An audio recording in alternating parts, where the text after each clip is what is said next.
কালারাম মন্দির মহারাষ্ট্রের নাসিক জেলার একটি হিন্দু মন্দির, যা দেবতা রামকে উৎসর্গ করা হয়েছে। এটি নাসিকের পঞ্চবটি এলাকায় অবস্থিত একটি মন্দির। রামের একটি কালো মূর্তি থেকে মন্দিরটির নাম এসেছে। আক্ষরিক অনুবাদ কালারামের কালো রাম। গর্ভগৃহে দেবী সীতা এবং দেবতা লক্ষ্মণের মূর্তিও রয়েছে। প্রতিদিন হাজার হাজার ভক্ত মন্দিরে আসেন। অযোধ্যার রাম মন্দির উদ্বোধনের আগে প্রধানমন্ত্রী নরেন্দ্র মোদী এই মন্দিরটি দর্শন করেছেন এবং সেখানে পূজাও দিয়েছেন। আজকের এই ভিডিওতে প্রধানমন্ত্রী নরেন্দ্র মোদী সেখানে গিয়ে কী করেছেন এবং কিসে কিসে অংশগ্রহণ করেছেন তার ব্যাপারে জেনে নেব। বন্ধুরা, আপনাদের স্বাগত জানাই ফ্যাক্টজেনের নতুন একটি এপিসোডে।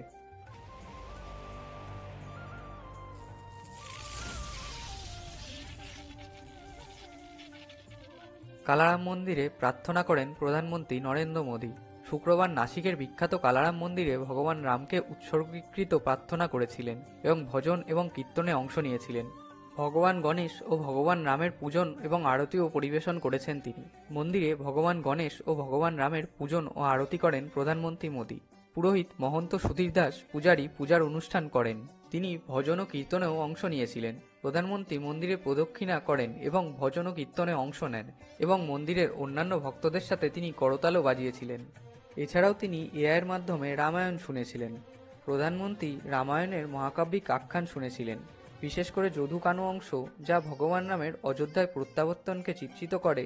এটি মারাঠা ভাষায় উপস্থিত হয়েছিল এবং প্রধানমন্ত্রী এআই অনুবাদের মাধ্যমে হিন্দি সংস্করণটি শুনেছিলেন। এছাড়াও তিনি স্বচ্ছতা অভিযানের অংশ হিসেবে মন্দিরও পরিষ্কার করেন। স্বচ্ছতা অভিযানের অংশ হিসেবে কালারাম মন্দিরের প্রাঙ্গণও পরিষ্কার করেছেন প্রধানমন্ত্রী মোদী।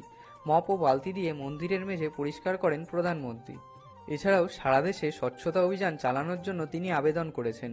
প্রধানমন্ত্রী অযোধ্যার রাম মন্দিরের অভিষেক অনুষ্ঠানের আগে দেশজুড়ে মন্দিরগুলিতে স্বচ্ছতার কার্যক্রম চালানোর জন্য জনগণের কাছে আবেদনও করেছেন।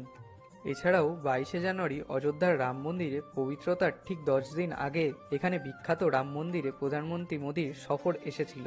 মোদী জয় শ্রীরাম স্লোগানের মাধ্যমে স্বাগত জানালেন। কালারাম মন্দিরের ট্রাস্টি অ্যাডভোকেট অনিকেত নিকাম এবং ধনঞ্জয় পূজারী প্রধানমন্ত্রীকে তার আগমনের স্বাগত জানালেন জয় শ্রীরাম স্লোগানের মাধ্যমে লোকেদের দ্বারা। তিনি যখন জায়গাটিতে ঢুকছিলেন, যাওয়ার রাস্তার দুপাশে লোকেদের দাঁড় করিয়ে জয় শ্রীরাম স্লোগানটি শুরু করানো হয়েছিল। এছাড়াও মন্দিরের সদস্যরা প্রধানমন্ত্রী মোদীকে অভিনন্দন জানিয়েছেন।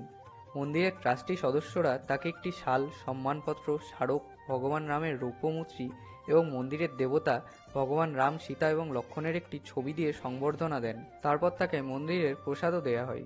এছাড়াও রামায়ণের সাথে যুক্ত স্থানগুলির মধ্যে পঞ্চবটি বিশেষ স্থান দখল করে আছে, কারণ এখানে রামায়ণের বেশ কয়েকটি গুরুত্বপূর্ণ ঘটনা ঘটেছিল। পঞ্চবটি নামের অর্থ হল 5টি বটগাছের দেশ। কিংবদন্তি আছে যে ভগবান রাম এখানে তার কুঁড়েঘরে স্থাপন করেছিলেন, কারণ 5টি বটগাছের উপস্থিতি এই অঞ্চলটিকে আরও শুভ করে তুলেছে।